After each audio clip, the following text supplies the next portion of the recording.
In 1991, Cox was in the process of shifting WSB AM from sort of an old middle of the road format that still played some music to a news and talk format. The Gulf War prompted going all news in the morning, and we commissioned a really big research project. So at that point, we were going to take a look at WGST.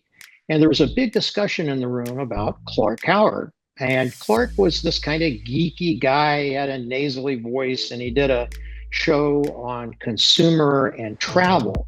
We weren't quite sure whether we should even test him because he was kind of weird, and the show wasn't the kind of show that you typically thought of as a news talk station in that at that time. We're going to test everybody. That's what this is about. So we're going to put him in the test and see how he does.